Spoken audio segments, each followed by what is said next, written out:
On episode 382 of the 40 Plus Fitness podcast, we meet Michael Matthews and discuss his book, Bigger, Leaner, Stronger. You can find the full show notes for this episode at 40plusfitnesspodcast.com/382.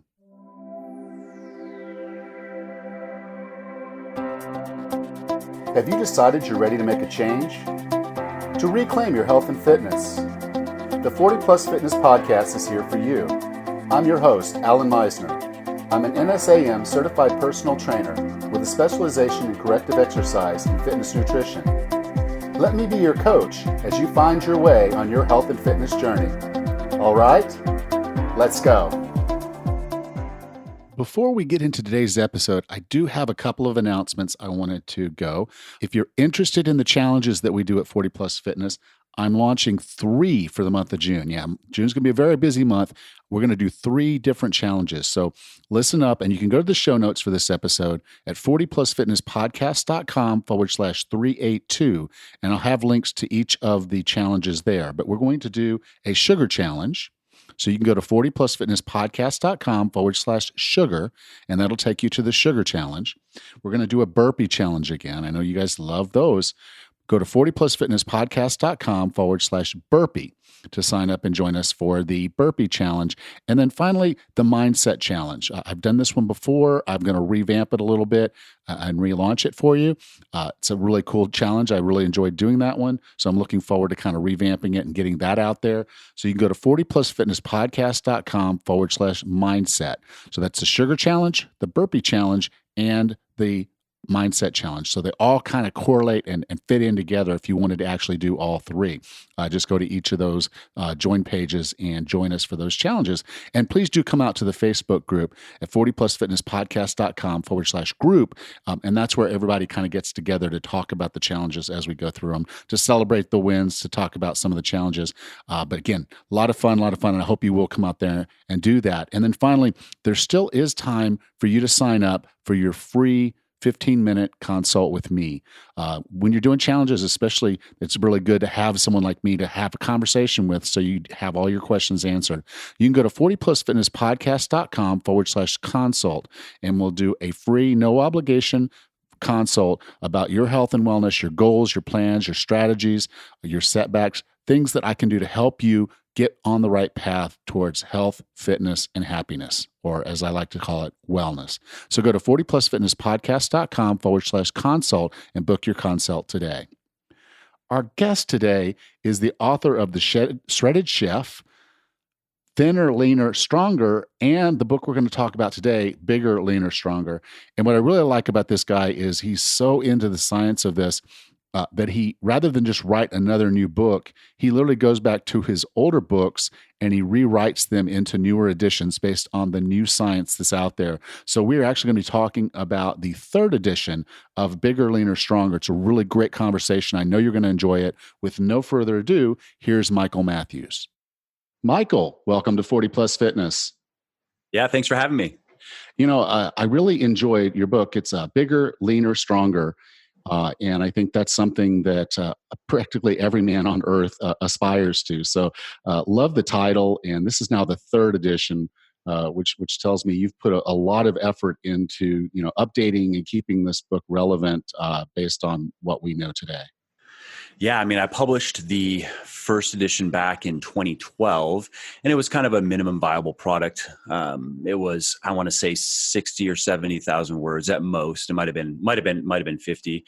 And because it's a self-published book, I didn't know if anybody was really going to care. So I put time into it, and I made it as I made it, I would say, where it was good, and I was happy, and I wanted, and I just put the basic information. This is what you need to know. Here's how things work. Here, do this, and you'll see.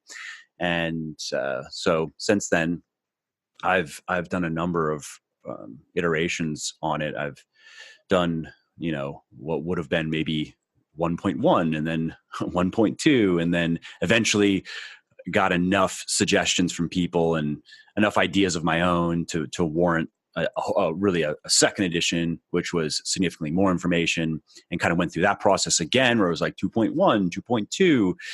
And then now this is the third edition, which is the most comprehensive of all. And the one I'm most proud of. A lot of work went into it. Not that a lot of work didn't go into the previous editions, but I'm a better writer now, of course, than I was. I published a second edition 4 years ago, and I have worked with a lot more people. Like we were just talking offline. I mean, my email inbox is probably 150,000 emails sent and received by now.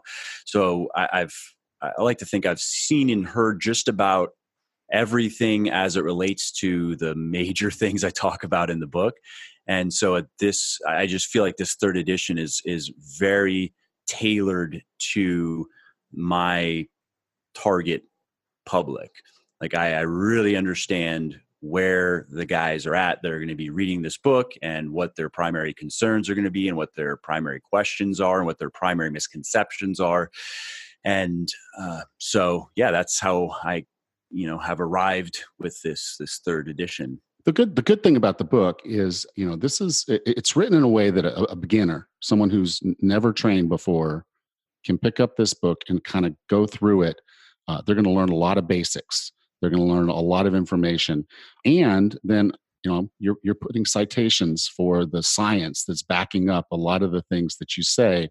And me being kind of the fitness nerd here, I followed that rabbit trail. I'm like, okay, he's got this study here, and they're talking about, amount of carbs and amount of fat. And I'm like, okay, I'm on it. And I start, just going down that rabbit hole of reading that study, and then reading the studies that back those studies, and then, looking up other studies that may have come out since then on kind of similar topics. So I found myself a lot of times really kind of deep diving on some of these. And that's what I really liked about the book was, it's, like I said, it's something that a beginner can take and go with, but it's also something for even the intermediate and advanced person to say, hey, this is what I know from bro science in the 80s and 90s that was in, the Weeder magazines. What's actually going on now? And you've done a lot of that research to say, this is the research that's come out, in the 90s and 2000s that relate to why I'm coaching you to do these things. Yeah. That is, really, since the beginning, that was my approach. And it has become more and more apparent over the years as I've researched more and more and learned more and more. And I've tried to, and really from the beginning, always tried to incorporate science into my work without beating people over the head with it, and without trying to just sound smart. And that's a problem in the evidence-based fitness space, where you have smart people, informed people who are really communicating to other scientists or communicating to their peers and kind of trying to flex their knowledge. And so they use a lot of jargon, and they dive into complex mechanisms that are difficult to understand, and that, let's say it might have taken someone 40 hours of study and working things out to really come to an understanding, this final understanding of how all these pieces fit together. And then when they go to communicate to other people, they don't walk them through a process or even try to simplify it. They just give this final, here's this gestalt that they've come, here's this overarching understanding they've accomplished. And I don't know, I feel like sometimes it's really, I wonder if their intention is to be understood or just admired for, oh, well, I have no idea what this person's talking about, but it sounds smart, and wow, I wish I was that smart. I wish I understood that. And so I've been very conscious since the beginning to not do that, and really try to explain things as if I were speaking to a younger person, maybe a teenager, and not because I think that people are stupid or need to be spoken down to. Not at all. That's how I prefer. That was one of Richard Feynman's things, right? If one of his methods for learning was, when you get into something, if an 8-year-old can understand it, you've missed something. You need to go back and you need to look at it, because if you start hiding behind jargon, you start hiding behind complexities, it's because you don't fundamentally understand whatever it is that we're talking about. So I've been conscious of that as I've kind of moved in my own or progressed in my own understanding of things. And really wanted to give people something that was well researched and informative, but also easy to understand and practical. Yeah, it's funny, as you were saying that, I was thinking through, you had all the definitions in the book, and for some people it's like, okay, I know that, I know, but if they really sit down and start reading the definitions and start understanding how all this kind of interplays, it sets up this basis to be able to delineate when someone has an agenda versus they don't. And a story that's come out lately, and this is it just blew my mind when I saw this, is in the keto space, or in, this article comes out, and then I was talking about keto crotch, and about how keto can cause a woman to smell bad. Interesting. I haven't even heard of that. That's new to me. Well, let's do. It's just recently come out, and so I was like reading the article. I'm like, okay, I want to see what this is all about. Keto crotch. I have to Google this. Okay. Well, it's okay, and what they talk about pH. Now, the vagina has a pH that's a little bit acidic, so on the lower end of the pH, and that's what keeps it, healthy. That's what protects it. As women age, then that pH kind of does go up just naturally as they age and get out of childbearing years. But up until then, it's kind of acidic. And then what happens? They said when you eat meat, that it's alkalizing, and then so it's going to push the pH up, and then that's what's going to cause the smell. Well, the funny thing is every vegan or vegetarian will always tell you that it's the plant-based foods that are alkalizing, so you should eat more of those because that's healthy for you. So this article is basically sat there and just flipped the whole playbook on pH of food that the vegans have always been after, but then it goes after you being a vegan. And I'm like, you can't have it both ways. Either the meat is going to be acidic or it's going to be alkalinizing. And you can't sit there and turn it around in an article and just say that I'm going to use this to scare people away from a certain way of eating. And there's a lot of people now that they've got this, they believe that this was all done by a PR firm that was hired by someone who sells the spaghetti noodles. And so, yeah, it's kind of become this big controversial, thing. And I'm like, okay, the science isn't behind it. And that's what I really appreciated about your book, was that you did take the time to give definitions, to point to the science. And I think that's going to be very helpful. Thanks. Yeah, that's funny on the. The whole pH. I mean that's been a controversial topic for some time now. You have like the alkaline diet, and you have various forms of fad diets will incorporate pH. But ironically, when you look at the research, food can't impact blood pH at all, really. And the body tightly regulates blood pH. It's similar to body temperature, because we have a narrow band that the body must maintain in both blood pH and body temperature. And if you go above or below that too much, you just die. So the body it aggressively defends blood pH, and what you eat, it can impact the pH of your urine. And you'll see that in research, you can see that yourself, but not your blood. So the fundamental premise of the alkaline diet, for example, or the fundamental premise that the foods you eat can significantly impact your blood pH, is just flawed to begin with. And it's a classic case of causation versus correlation. Yes, it is healthy to eat plenty of fruits and vegetables and whole grains and legumes and so forth. Yes, it is. But it's not because it is alkalizing your blood. It's for other reasons. Yeah. And like I said, I love when they go down those little rabbit holes, and then, their argument just kind of dies. And I'm like, come on. But your book was really good about that. Now, there is one thing that, if you get on any of these forums and you start talking to people, and someone will sit there and they'll post the question. And this probably comes out about maybe once a day. I think I see it on Facebook or some social media or some forum. Someone's going to sit there and say, can you lose fat and gain muscle at the same time? And 99% of the people will sit there and say, no, you can't. You have to be in a calorie surplus, or you can't gain muscle, but then you can't lose fat. And I just shake my head and I say, no, it's a little bit more complex than that. You do broach this topic in the book. Yeah. And yes, you can gain muscle and lose fat at the same time. However, it's reserved for people who are new to resistance training or new to, let's say, proper or intense resistance training.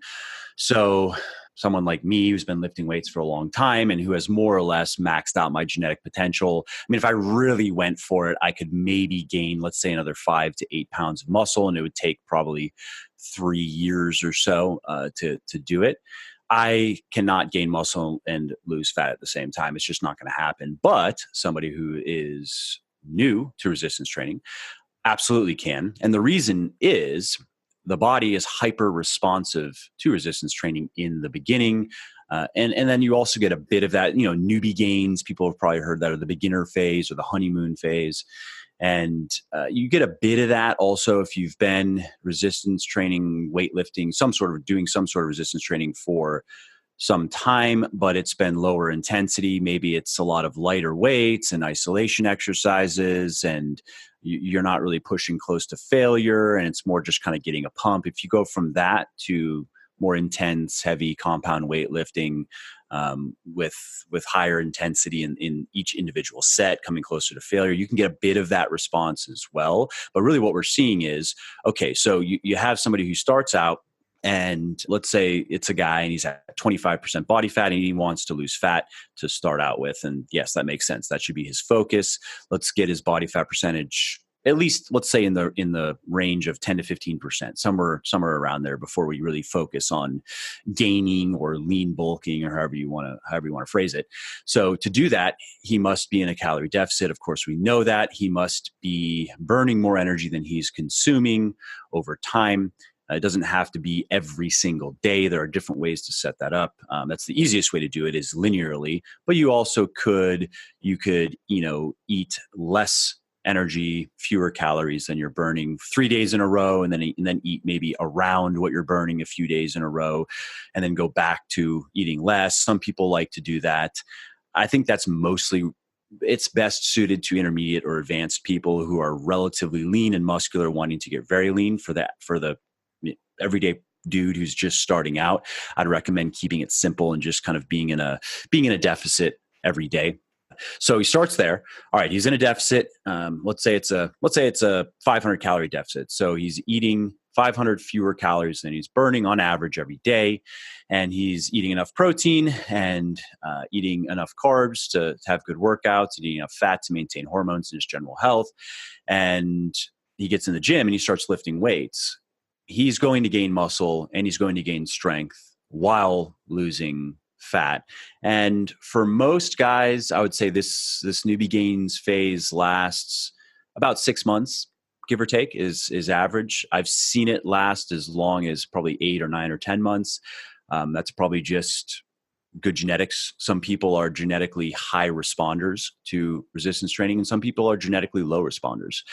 So during that period, what is happening is that calorie deficit actually is working against his body's ability to create muscle. The body's muscle building machinery works better when there's an energy surplus, because it's expensive. It's metabolically expensive to build muscle, and it's not a top priority of the body. And when the body is being fed less energy than it's burning, it has to go into a sort of triage mode, metabolically speaking, because really what we're talking about mild starvation. That's how the body sees it. And so the body has countermeasures that it uses to, one, try to get you to eat more food or move less, to try to balance that energy in versus energy out. And also it goes, okay, so energy is scarce, food is scarce right now. We have to prioritize the things that are going to keep us alive. So here's now we're willing to shunt energy to these things, this thing. Muscle building is not very high on that list, because it's obviously not crucial for survival. Yes, having lean mass is, we know that. Well, the more muscle you lose, the more likely you are to die from any and all causes. That's been shown in research. And if you lose enough muscle, eventually you just have a heart attack and die. Eventually your body just stops working. So when you're in an energy deficit, it is harder to build muscle, period. However, when you are new to resistance training, that hyper responsiveness overrides it basically. And so what we're looking at then is, if somebody were to start out newly to weightlifting, let's say normal body fat range, a guy at 12, 13%, has always been kind of a skinnier guy maybe, and he starts out and he can just go right into a surplus. So he can just regularly eat a bit more energy than he's burning. Sure, he's going to gain a bit of body fat over time, but that's also going to optimize his body's muscle building machinery. The body, as far as muscle building goes, really likes when it's getting a bit more energy than it's burning, because that tells it that food is abundant, energy is abundant, and it can afford to run this muscle building machinery at full capacity. So that person, over the course of his first year, let's just say genetics being the same, let's say genetically they're just a normal responder, is probably going to gain a bit more muscle than the person starting out who needs to lose quite a bit of fat. So let's say you have the other guy, he's starting out at 25% body fat. And let's say for the first 6 months or so, he has to be in a deficit. Maybe not 6 months straight, but it's going to take him 6 months to get his body fat down into a healthier range where it would even make sense for him to be in a surplus. And then for the remaining six months, he's in a slight surplus. Genetics being the same and everything else being the same, the latter guy is probably going to gain a bit less muscle. So let's say the former guy, let's say he gains 20 pounds in his first year, which many guys can do, 15 to 20 pounds in the first year is very doable. And then the latter guy, let's say for him, it's 10 to 12 pounds. So he has gained muscle and lost fat at the same time, but he's gained a bit less muscle than he would have gained if he didn't have to spend an extended period of time in a deficit. Yeah, I think that the struggle I have when I'm having this conversation with someone is to say, okay, well, first, yes, optimal would be in a surplus, get plenty of protein, and lift heavy, and you're going to gain some muscle. But for the person that wants to lose the weight and they want to, they just want to get stronger anyway because they don't want to wait, I tell them it's like, okay, if you're in a mild deficit, you're going to start losing body fat. Now your body's going to use body fat for that balance. So if you've got plenty of body fat and you're just in a mild deficit, then your body's basically going to sit there and say, okay, we're okay. We're not optimal. But it appears that you need to move big objects every day because you're lifting these heavy things.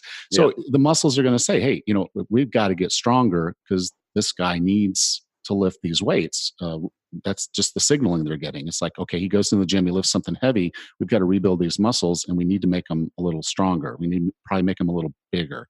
And it's a novel stimulus, so you just get that bonus too.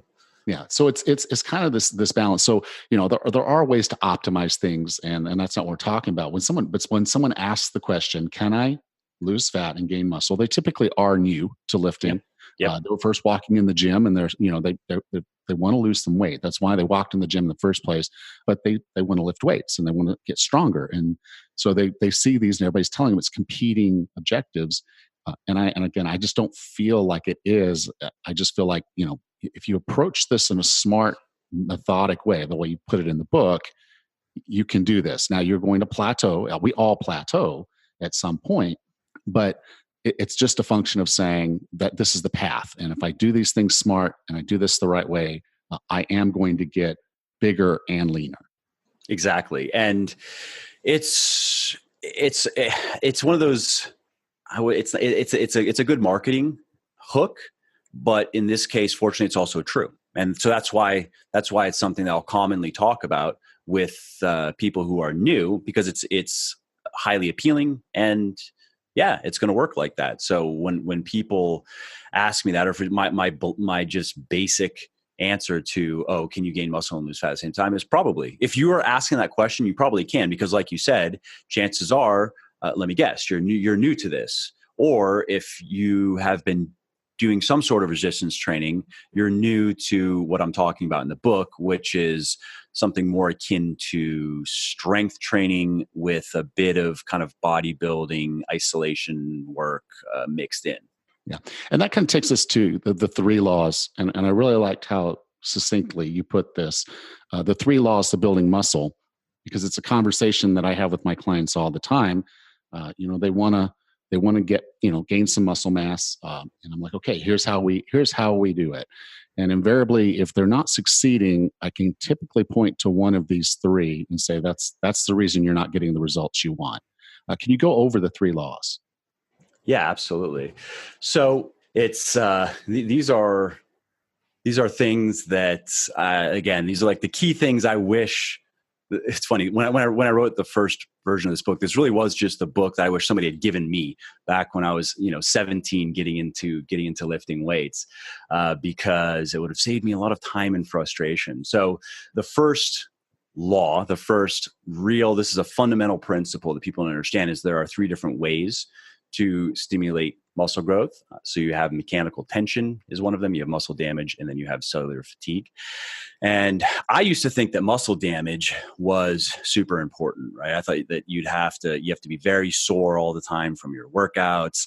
And because when I started lifting weights, I was doing stuff mostly from bodybuilding magazines. You had body part splits, and you would sit in the gym for 2 hours and just blast a body part. Let's say it's chest, right? Or arms or shoulders or whatever.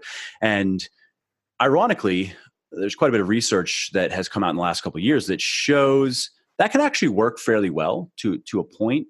Training major muscle groups 2 times a week is probably a little bit better than 1 time a week, but what's more important than frequency is volume and intensity. So if all you can do is, let's say you only can train 3 days a week, you can actually do quite well. So that old school kind of just bomb and blast approach can work, but I'd say it's not optimal.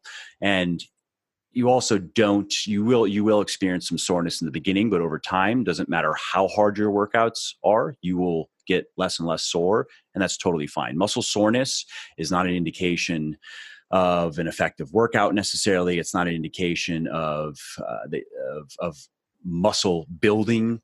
There's really not much of a correlation there.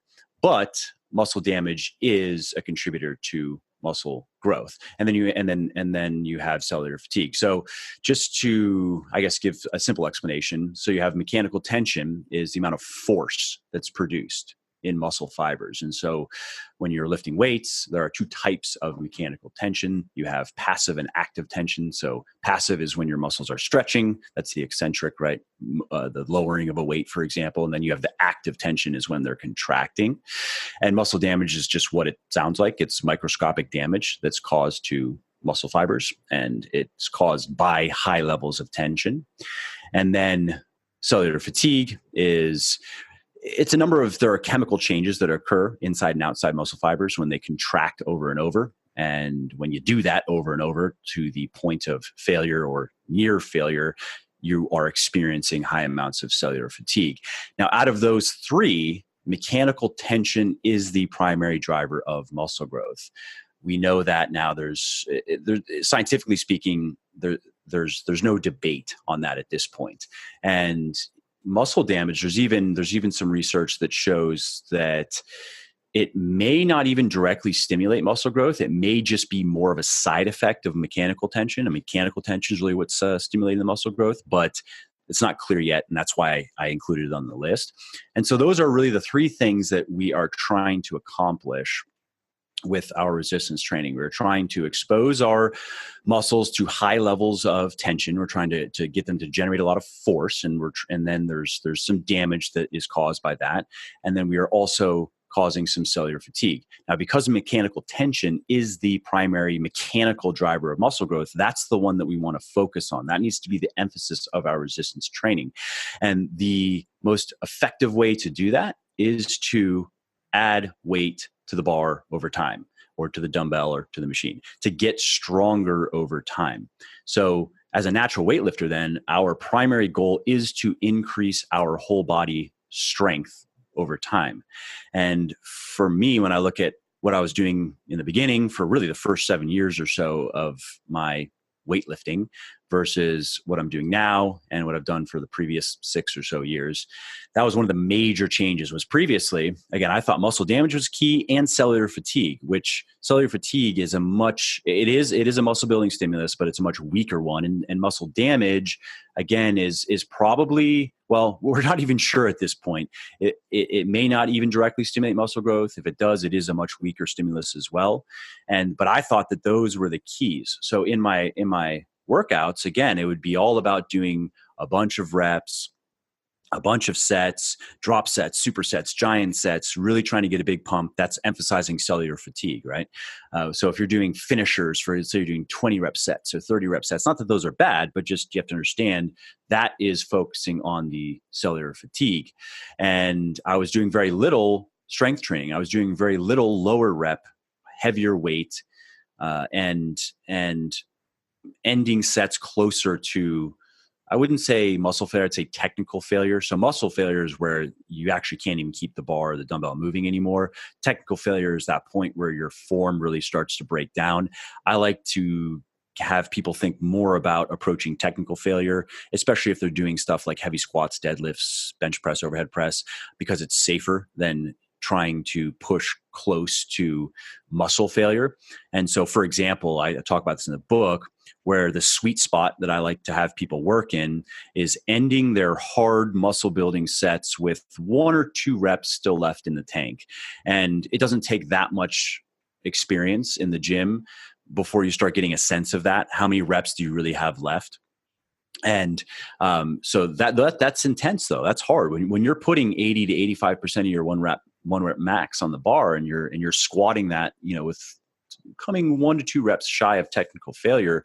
It's just a different type of workout than taking a much lighter weight and, let's say, doing 15 reps, and you could have done maybe 20 reps or 25 reps, but you're doing 15. So that's why the program it revolves around maximizing mechanical tension. And I'll go to the next law, or if you want to jump in and share any thoughts on that. I think the key of that is lift heavy stuff. I mean, that's basically, yeah.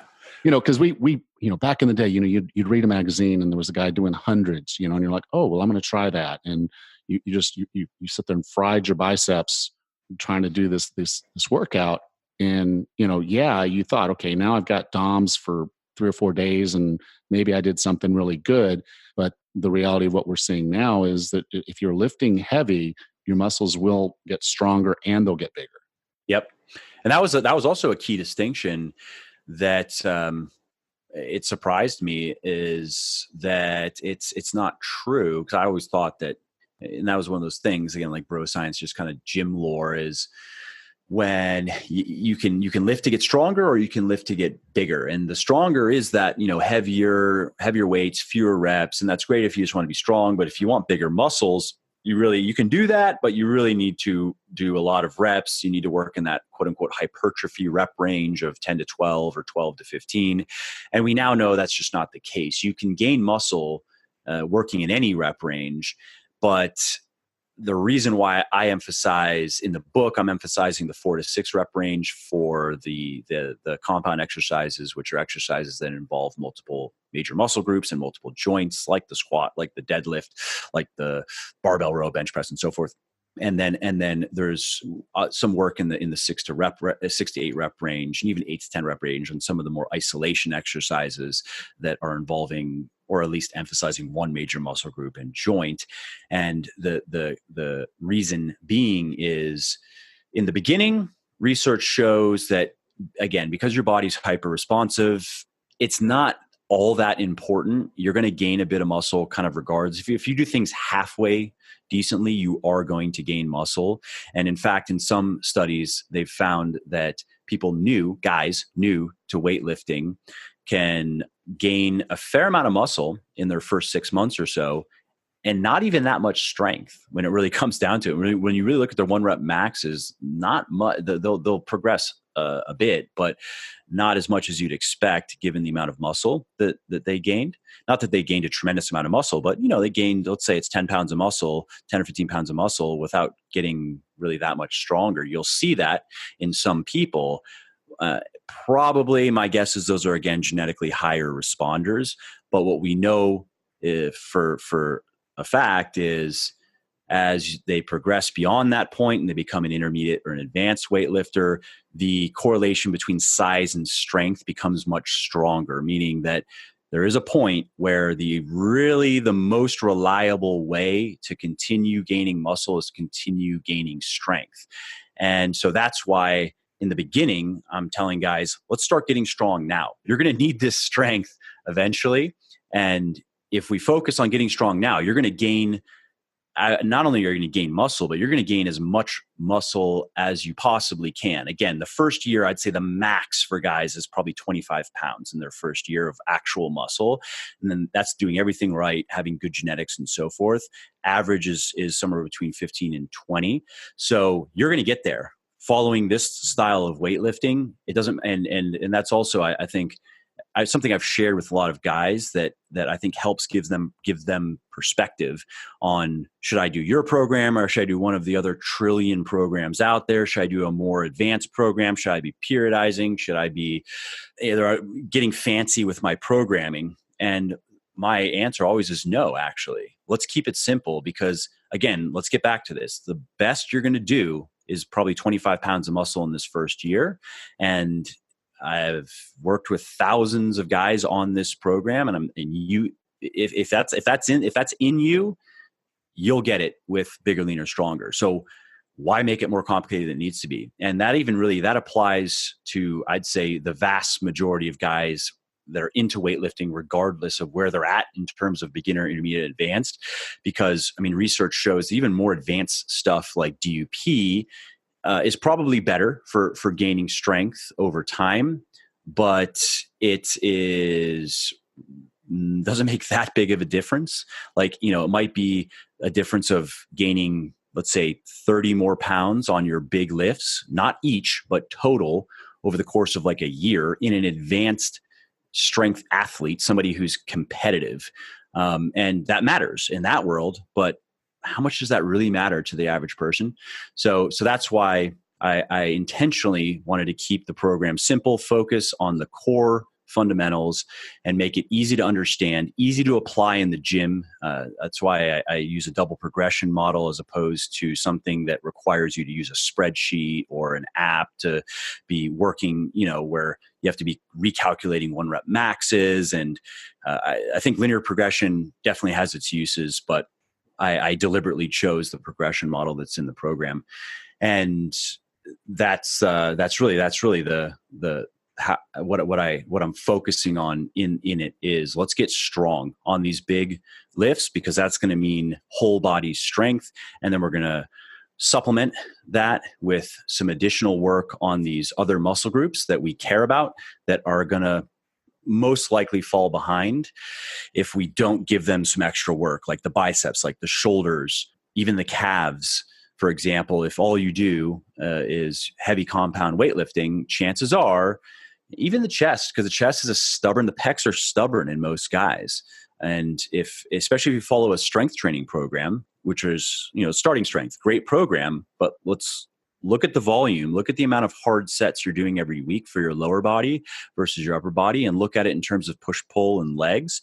And your lower body and your legs are getting quite a bit more volume than your upper body. And so I've heard from a lot of guys that have been following a strength training program for a bit, and they have gotten strong. They're squatting a fair amount of weight. They're deadlifting a fair amount of weight. They might even be benching a fair amount of weight, but they're not quite happy with their physique because it's a bit bottom heavy. And so that's why in my program, yes, you're squatting. Yes, you're deadlifting. Yes, you're bench pressing, but I'm adding a bit of volume in. I'm adding some extra hard sets in, particularly in the upper body, because let's face it, for most guys, it's going to take a lot more work for them to get the upper body that they want than the lower body. Yeah. Now, so after I lift heavy, I go to the second law. Yep. Which is muscles do not grow in the gym. That's one of these, that one I actually went with. That's something that most people into weightlifting have heard. And that's something I read about in the bodybuilding magazines back in the day. And that's correct. When as far as muscle building goes, that's a result of the body creating new muscle proteins. So we have protein synthesis, right? The protein creation, and that needs to exceed the amount of muscle proteins that are being broken down. And that's happening every day, all the time. Every day, our body is at all times, there's a creation process and there's a breakdown process. And in most people, as long as there's no health condition, those rates balance each other out more or less. And that's why. Well, once we get past 35 though, and we start, things start to change. Yeah, we're looking at the fact that the breakdown is happening faster than the buildup. And yes, it's slow though. It is slow. When you look at the research, I mean, muscle loss is a slow process, even if you don't do anything about it, and it can be slowed even further by simply eating a high protein diet, taking creatine. But of course, the smart thing is train your muscles. That's obviously what you want to be doing to optimize your health. And so what we're doing when we're in the gym, when we're lifting weights, it's actually a catabolic, meaning it breaking down larger molecules into smaller ones.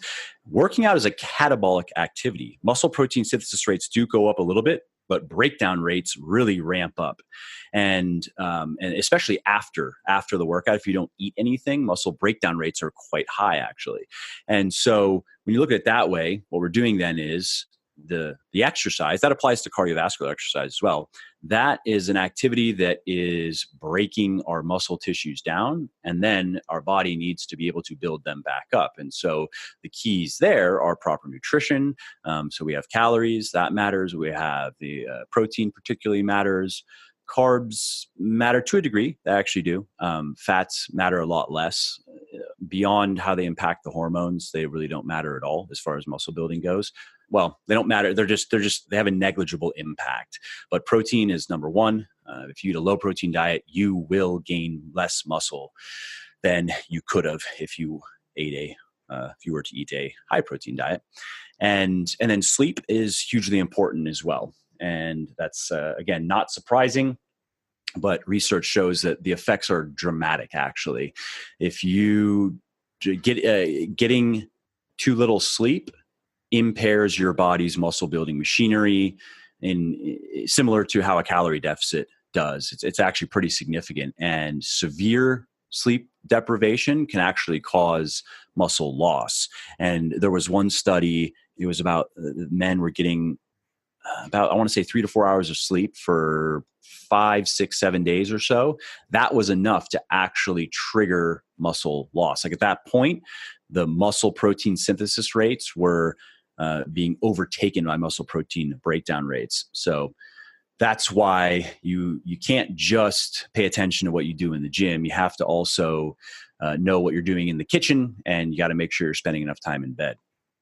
Cool. Now, in the book, you introduce a topic, a style of eating that you call flexible dieting. Could you take just a couple minutes and kind of go through what that means? Yeah. So this was also one of those big aha moments for me, because previously I had obviously heard a lot of things about diet and nutrition, and I would just quote unquote eat clean, right? So I would just eat nutritious foods, relatively unprocessed, wouldn't pay too much attention. I wasn't micromanaging my diet much, and I just was, not eating much in the way of really no fast food or candy or just random stuff. And that's fine. And when it comes to body composition, though, is funny. So my first introduction to flexible dieting was there was a guy who worked at a local grocery store where I was living at the time, kind of like a Whole Foods, but a local non-franchise, non-chain version. And he was in his 50s and he was prepping for a bodybuilding show. And he was pretty deep into his prep, and he was jacked and shredded. And the first time I'd ever seen someone like that in person. And I was just like, I asked him, like, what are you doing? And I was a bit naive, and I didn't know how to spot steroid use. And he, of course, claimed he didn't use steroids, but now looking back, he absolutely did. But steroids change a lot of things, but you still have to it still requires an energy deficit to lose fat, for example. You can't completely override the body's basic uh, mechanisms through steroids, basic survival mechanisms. And so I asked him, though, what are you doing? How are you getting so lean? And he was the first one to tell me. He was like, how much he's like, you want to, at the time I was probably, I don't know, 15% body fat or something. He's like, you want to get lean? How much do you weigh? And I don't know, maybe at the time I weighed 200 pounds, 205 pounds or something. And he was like, okay, good. So here are your calories. Just look up foods online. I don't care what you eat. Just make sure that, I think he said 2,200, 23, maybe 2,400 calories or something, whatever it was. And he's like, here's what I want you to do for your protein. I want you to take those calories and eat this much protein. I want you to get this much from carbs, this much from fat. That's it. Just do that for a few months and you'll be very lean. And I was like, it sounded, I'd never heard of this before. And so, of course, I was skeptical. I was like, "What do you mean? That's it? What foods am I supposed to eat? What am I not supposed to eat?" It's like, "Oh, I don't know, whatever." He's like, "I recommend eating nutritious foods because it's good for your health. But as far as fat loss goes, it doesn't really matter if you just stick to those numbers." And I didn't believe him at first. I was like, no way, it can't be that simple, because of all the weird things I had heard and all the gyrations you had to apparently go through to lose fat, right? And but I was like, all right, fine, I'll try it. And so I made myself a little meal plan. I just went on the internet and started looking up foods. All right, I like oatmeal, I like sweet potatoes, I like chicken, I'll eat this.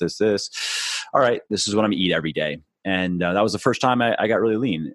Over the course of a couple months, I got down to probably, I don't know, 8 or 9% body fat. And so that was obviously kind of an epiphany for me. And along the way, it was funny. I would text him sometimes and he also was like, and take one meal a week and just kind of eat whatever you want during, in that meal, just give yourself a break. And if your calories are quite a bit higher that day, I mean, don't go crazy, but don't worry about it. Right. And so I would text him sometimes and be like, I just ate, 3 sushi rolls and a couple mojis. Is that okay? And yeah, it's fine. Don't worry about it. Keep going. And so that was my introduction to flexible dieting. And what it really comes down to is how much you eat is just more important than what you eat. As far as body composition goes, how much, and that means calories, that means total energy, the energy density of the food is more important than wherever that energy is coming from, whatever the food is. And again, I just want to make that distinction that it's for body composition. Now, as far as health goes, that's a bit different. Of course, you do want to be eating nutritious foods, which is one of the other points of flexible dieting that I talk about, right?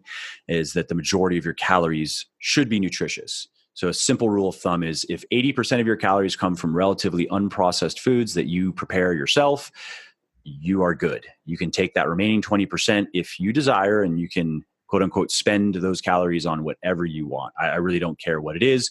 I would recommend, however, that you keep trans fats out of your diet, because those in any amount, just a couple grams of trans fat a day is enough to cause problems. The stuff is just very bad for you.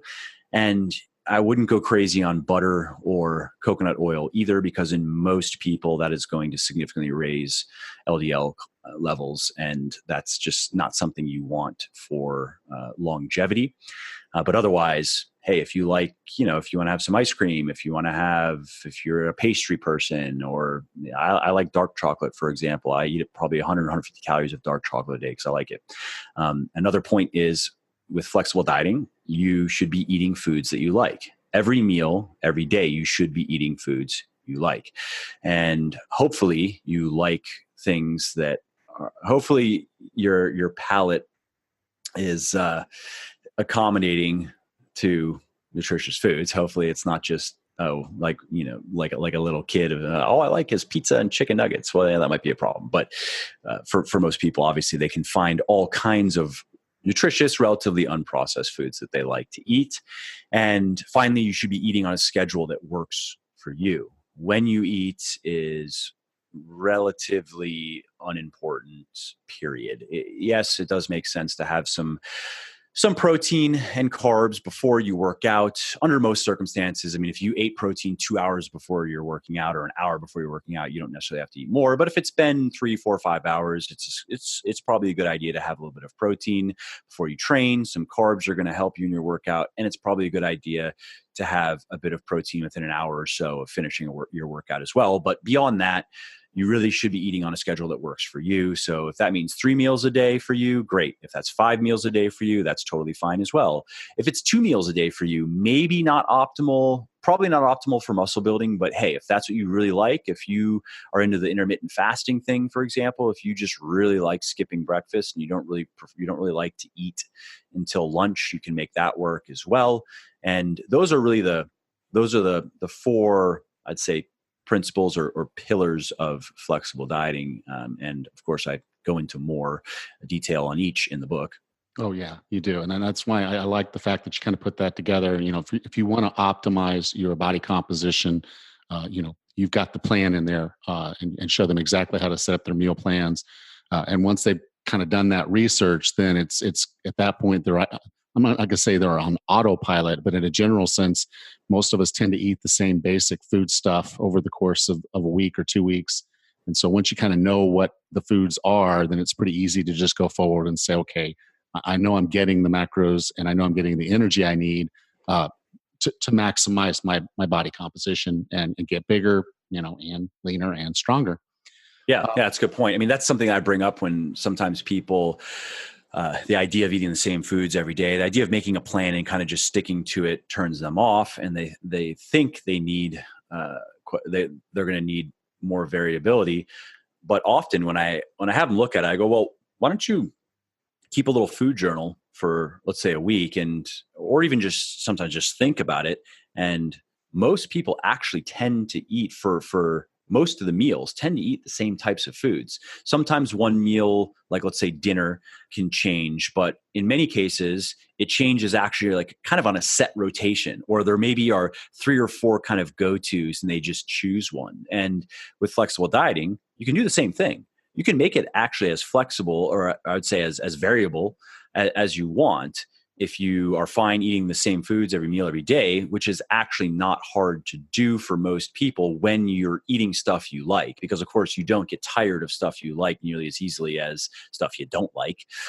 And if that totally turns you off though, then that's totally fine. Then here you have your numbers for breakfast, make a few options and just choose whatever you feel like from the day to day. If you have the things at hand, if you want option 1, do option 1. If you want option 2, do option 2. Or you can do what many people do, which is they start with a simple plan. They eat the same foods every meal, every day.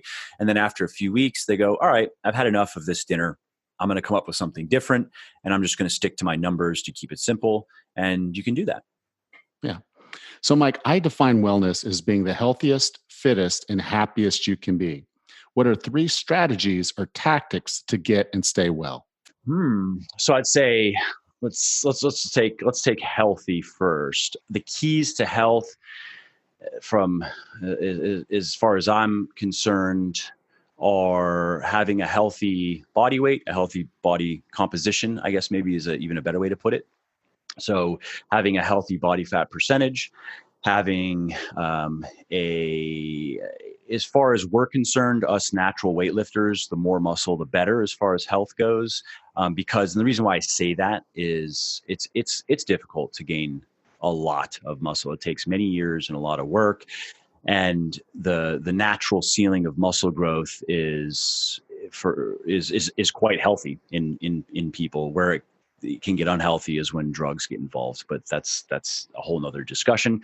So it's I'd say maximizing the your body composition. And so for guys, to put specific numbers to it, let's say 10 to 15% body fat with above average level of muscularity. It is exercising regularly. Let's just say 3 to 5 hours per week of exercise. You can do more if you want to, but let's just say that's probably the 20% that's going to give you 80%.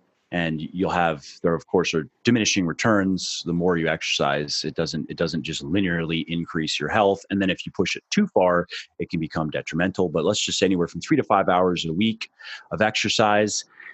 getting good sleep, having good sleep hygiene, a high protein, eating a high protein diet, especially if you are exercising and spending a lot of that time training your muscles, which is what I'd recommend, and minimizing alcohol intake. The weight of the evidence currently is that alcohol is a poison. It is just bad for you, period. And any purported health benefits are outweighed by the negatives. However, you have individual responses to alcohol that can change how it's experienced. So some people's bodies are very good at processing it, and some people's bodies are not. And the people who are not, they know they'll drink and they feel terrible. They just physically feel bad. It's not a moral, oh, I was a bad person. Like, no, I do not feel good. Whereas other people can drink the same amount and feel fine. That doesn't mean the alcohol is good for them, though. Like, for example, I was just looking at some research recently that showed that alcohol intake, the more you drink, the higher your risk of cancer, period. You might have good genetics and you might have other low risk factors that allow you to drink fairly regularly and not get cancer. And that's great. But your risk would be lower if you didn't drink. So that's a point. And I would probably add to that, not smoking. If you do those things, I mean, you are going to be a healthy individual. And if anything happens at any point, you can't be too hard on yourself. If you come down with some sort of condition, it doesn't have to be like a serious illness, but something that is an actual problem that you have to address. You can't come too hard on yourself because you're doing. I guess I would add also, again, getting the majority of your calories from nutritious foods. You those things, that's health. Fitness is that 3 to 5 hours of exercise per week.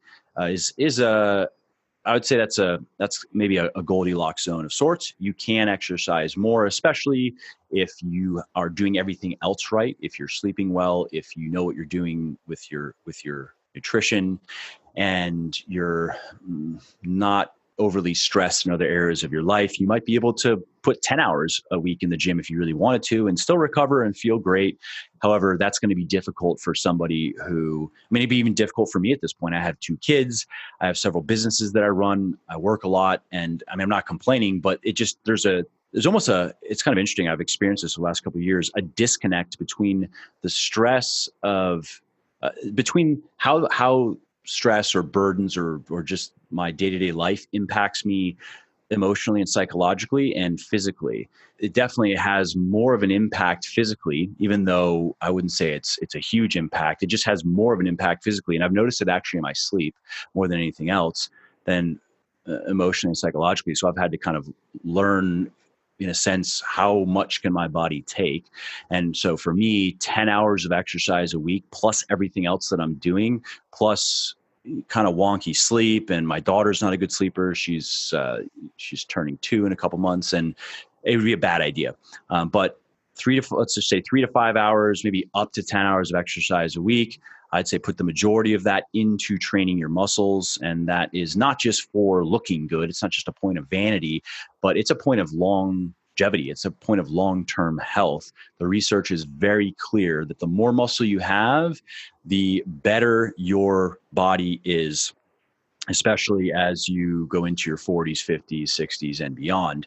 And for people who are currently in their 40s, 50s, 60s, and beyond, don't think, if you haven't started yet, do not think it's too late. It is not too late. It is never too late.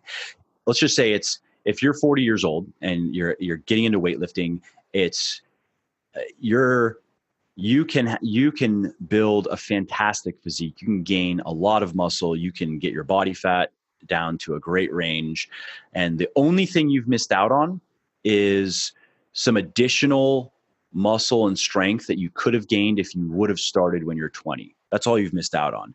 And really what we're talking about there is probably maybe the remaining 20% or so of what your genetics would even allow. So, and for the average guy, so to put that in numbers, we're talking about, okay, so you're 40 and you started lifting weights. You can probably gain, if you're an average guy and you just stick to it, you don't have to be perfect. You just have to do the right things, mostly right most of the time. You don't have to do everything right all of the time. Let's say you're going to be able to gain 30 to 40 pounds of muscle in your lifetime. If you just started at 40, possibly even 50. Let's say 50 might be 30, but 40, maybe there's an extra 10 pounds you can gain by the time you check out. Okay, so I mean, think of a pound of muscle as like, 16 ounces of steak, and think of that all over your body. That's a complete transformation. If you would have started when you're 20, maybe it could have been 50 or 55 pounds. So what, right? I mean, at that point, it just doesn't really matter. And then I'd say, so take the majority of your time. That's why putting it into your training your muscles, you're going to be healthier as you get older. You're going to age better. You're going to look younger. You're going to have more self-confidence. You're going to be more attractive to your significant other, and you're going to be less likely, especially as you even get older, you're not going to fall down and break your hip. Nothing like that's going to happen. And you can be very strong. I mean, you've probably seen videos, right? Of some of these like 70-year-old powerlifters that are as strong as I am. And these are not like huge hulking people. These just look like, very, very strong 70-year-olds. And so if you want to do cardiovascular exercise, that's totally fine. There are some health benefits, particularly cardiovascular benefits, that you probably get a bit of an additive effect with the cardio. Weightlifting is also good for your heart health. A number of studies have come out in the last few years that have confirmed that, because that was also once I remember hearing that weightlifting may even be bad for your heart. No, not true. So if you want to do some cardio, let's say make that the 20% of your exercise time and do what you enjoy. I would recommend staying away from running if you can, for a number of reasons. It's going to interfere with your progress in the gym more than any other type of cardio. Everyone that I know that has run for any extended period of time eventually has joint problems. So I'd recommend, I personally bike, or, rowing's a great option. Swimming's an option. And so that's on the fitness side of things. I'd say that's really it. And then on the wellness side of things, it's probably something, I don't know if I'm the best person to advise on that, because I feel like, I'll get asked about work-life balance, for example, and it's a little bit better now, but my life is completely imbalanced. I mean, I'm very much a work-oriented person. I do not have a social life worth anything, and any extra time I put enough time into my family and my marriage to make it work. And I would say I have a good relationship with my wife and a good relationship with my kids. Those could be better if I put more time into them, but I'm very focused on what I'm doing in my work right now, and that's going to be the case for at least the next 3 to 5 years. I'm just going to speak personally as far as wellness goes. Trying to keep stress at manageable levels. I've had to deal with a bit of that over the last few years due to a number of things. I went through a not fun breakup with an ex-business partner, and an expensive breakup with an ex-business partner. And so that, plus the addition of, well, as everything has continued to grow, because I have these books, that's cool, but I also have a supplement company that does 8 figures a year in revenue. And I have a coaching service that has hundreds of clients, and that's a 7-figure a year business as well. And that sounds great. Numbers are cool. Money's cool. But it also comes with, there's a lot of stuff that needs to get done. And, I liken entrepreneurship to being a firefighter, and it never changes. And I, over the years, have met a lot of very successful people, and you'd think, a business is doing $100 million a year. It must be running like a Swiss watch. Yeah, maybe, but usually it's just there are things on fire all the time around you, and you have to be able to learn to live with that and know which fires you need to put out first, which fires, if you don't put out, are gonna really cause serious damage. And so I have prioritized sleep a little bit more for wellness, and it kind of is a crossover there to health, but I think of wellness, I guess, more of a psychological or emotional thing, and sleep hygiene impacts that heavily. I wish it didn't. I was one of the years ago. I mean, I miss those days where several years ago I used to go to bed at 11:45, and I would work usually straight up until going to bed. So like I'd be using my mind's active. I'm working, brush my teeth, get ready for bed, go to bed, fall asleep in 10 or 15 minutes. My alarm was at 6:30. I'd wake up 10 or 15 minutes for my alarm every day. And that was every once in a while I'd have a weird night's sleep, and that's it. And I did that for years, and I had no symptoms. I would train hard. I was gaining muscle, gaining strength. Everything was good. I miss those days. Now I'm a lighter sleeper. And again, I think it's probably just a number of factors over the years of mounting, I don't know, physiological stress and maybe getting older. I know that's a common thing that you become a lighter sleeper as you get older, but prioritizing sleep has been something that for me, that actually took, I would say that took some self-discipline or some willpower, because now I'm in bed almost always 8 hours a night. So I'm going to bed at 10 and my alarm's at 6. Last night I was in bed at 10:30, spent a little bit more time with my wife. Sometimes that happens, ironically, and then didn't sleep well, of course. But prioritizing sleep has been something that I've just learned. Life is just better when you're sleeping enough. It just is. And theoretically, I could probably benefit from some more social interaction, but I do work with friends. So I actually do get a bit of that social interaction. I'm not completely isolated. But just being completely honest, wellness is something that I don't give that much thought to, because I'm kind of in full on work mode at the moment.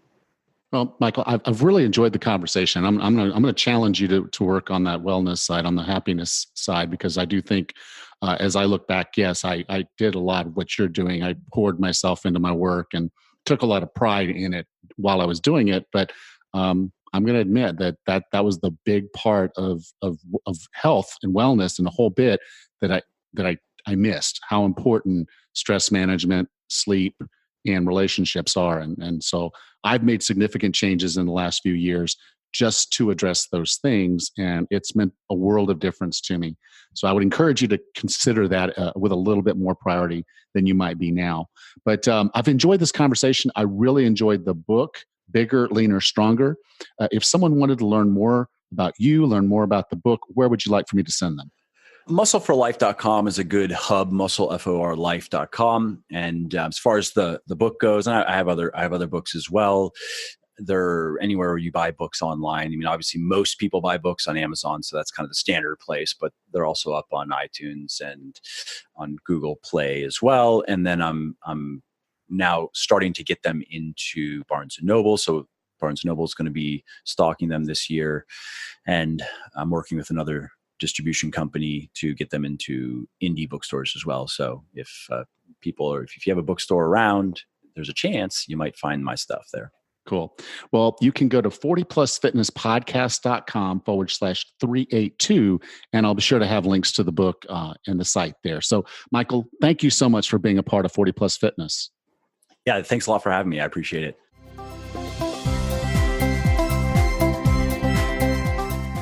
I hope you enjoyed and took something valuable from today's discussion with Mike Matthews.